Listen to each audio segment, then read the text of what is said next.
First Alert 5 weather. And welcome back, everyone, to News 5 at 6. This is what 2 to 3 feet of snow looks like in the Woodland Park area. This is actually Kim Taylor's driveway. I believe she sent this photo to us today. This was probably taken last night because the skies still look gray. Maybe some snowflakes were still falling. We saw many reports of up over 1.5 to 2 feet throughout Teller County and up across the Palmer Divide. This is a photo of the post-storm calmness, also from Teller County, sent in by Kim out in the Divide area. Right now, seeing generally quiet, calm conditions out across much of the Centennial State, but still some wraparound moisture bringing more snow to the northern sections of Colorado, maybe up there along I should say mainly up there along the Colorado-Wyoming state line. So that storm center is now well east of us over Kansas this evening, but it's this next storm that's going to move in quickly behind it, take a southern track as well, which brings us some good upslope flow, good amounts of moisture. I think most of the heavier snow this time around, though, favors areas along and south of Highway 50. Today, managing to get above freezing, but notice the difference in those daytime highs between the Springs and Pueblo. I'll tell you why. The Springs saw snow cover stay on the ground all day long, and that means there's a high reflectivity rate as the sun hits the ground, so we stayed pretty cool, whereas in Pueblo, not as much snow on the ground today, so the temperature did warm up to around 50.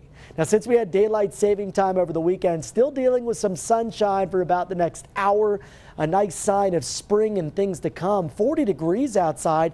That actually is the newest high temperature of the day, so that graphic might have to be updated.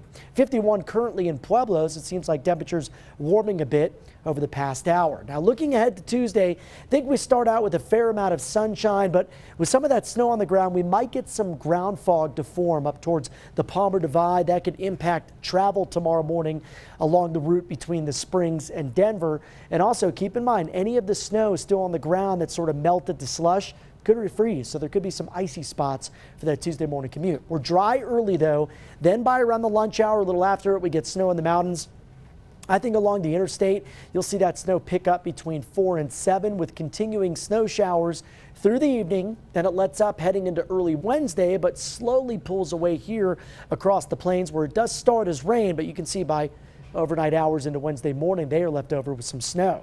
So let's talk some snow totals with this next round. Going to be quite a different story for northern areas, generally around a trace to maybe 2, 3, 4 inches.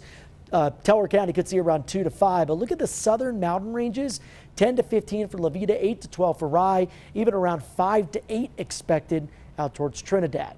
Lows tonight, they're going to get cold out there with generally dry, clear skies in place. We'll see some teens up to the north, mostly 20s from the Springs down towards Levita and Trinidad.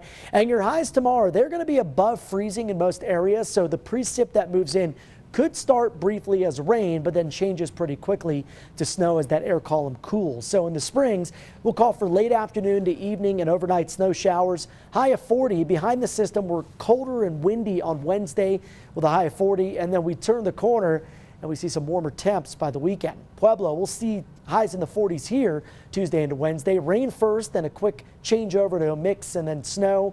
Wednesday's windy and cooler, and then we're back into the 60s by Friday and Saturday. Canyon City looking good here for the end of the forecast period.